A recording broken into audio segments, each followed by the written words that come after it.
मित्रांनो, मी सुदर्शन सुर्वे आणि तुम्ही पाहत आहात सुर्वे रॉक्स, जिथे प्रत्येक प्रवास असतो खास आणि प्रत्येक ठिकाण सांगतं एक नवी गोष्ट. आज आपण निघालो आहोत एका अशा ठिकाणी जिथे नुसता निसर्ग नाही तर अध्यात्मही श्वास घेतं. हिरव्यागार झाडीत लपलेलं, डोंगराच्या कुशीत विसावलेलं आणि मनाला शांत करणारे तीर्थक्षेत्र आदिशक्ती शिवशक्ती मंदिर. रत्नागिरी जिल्ह्यातील देऊळ, ज्याला लोक प्रेमाने म्हणतात देवीचा मळा, जाखा देवीच्या मुख्य रस्त्यावरून आपण वळतो आणि तिथून सुरू होतो एक वेगळाच प्रवास. छोट्या छोट्या वाटा, गावागावातून जाणारे रस्ते आणि दोन्ही बाजूना दाट हिरवीगार झाडी. जणू काही आपण रस्त्यावर नाही तर एखाद्या जंगल सफारीतून प्रवास करतोय. क्षणभर वाटतं आपण नक्कीच चाललोय कुठे, पण मन मात्र सांगतं इथे काहीतरी खास आहे. शेवटी आपण पोचतो देवीचा मळा.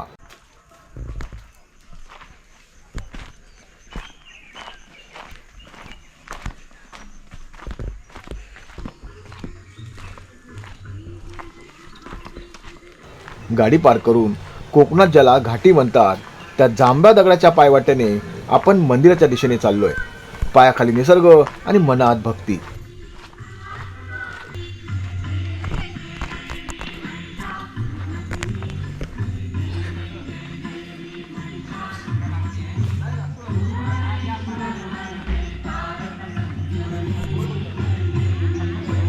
मंदिर जवळ येतं आणि प्रवेश करता दिसते महाकाल भैरव मुक्तिधामाची पेटलेली धुनी. त्या धुनीचा धूर आणि वातावरणातील ती शक्ती आपल्याला एका वेगळ्याच जगात घेऊन जाते. चला सर्वप्रथम दर्शन घेऊया आदिशक्ती मातेचं. ही केवळ मूर्ती नाही, ही एक तपोभूमी आहे. देवीचं रूप पाहताच डोळे भरून येतात, अंगावर रोमांच उभे राहतात.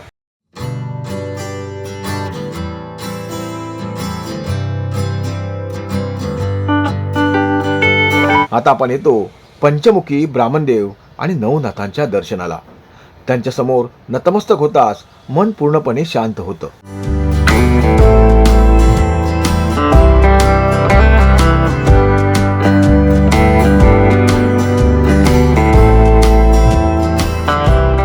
नमस्कार, माझं नाव समीर लाड आहे. ही आदिशक्ती शिवशक्ती ही तपोभूमी आहे. ही तपोभूमी 2 पिढ्यांची आहे. माझे वडील आणि त्यांचे शिष्य परशुराम देसाई, त्यांना ही आदिशक्ती दिली होती इथे आणि त्यांनी इथे ती बसवली होती. आणि आम्हाला कळल्यानंतर आम्ही इथे सुद्धा गेली 10 वर्ष नियमित आज इथे ओम नमः शिवायचा गजर करतोय. आता वेळ आहे महाकाल भैरवाच्या दर्शनाची. इथे सतत पेटलेली धुनी भक्तीचा जिवंत पुरावा.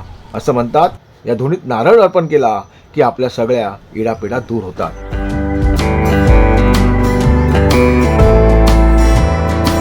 आमचं आणि कालभैरवाचं नातं अगदी खास आहे.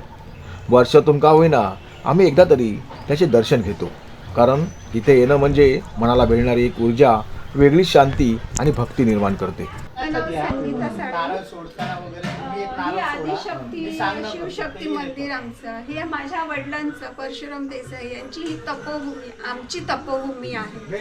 त्याचप्रमाणे ही इच्छापूर्ती आदिशक्ती आहे. तुम्ही कोणती इच्छा, कोणतीही चांगली इच्छा व्यक्त करा, ती आदिशक्ती तुम्हाला नक्कीच ती पूर्ण करून देईल. आमच्या गावाचं नाव आहे देऊळगाव.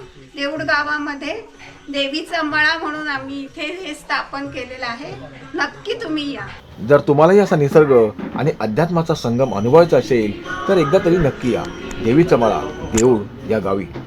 व्हिडिओ आवडला असेल तर लाईक करा, कमेंटमध्ये जय आदिशक्ती नक्की लिहा आणि अशाच भन्नाट प्रवासासाठी सुर्वे रॉक चॅनलला सबस्क्राईब करायला विसरू नका. धन्यवाद. श्री स्वामी समर्थ.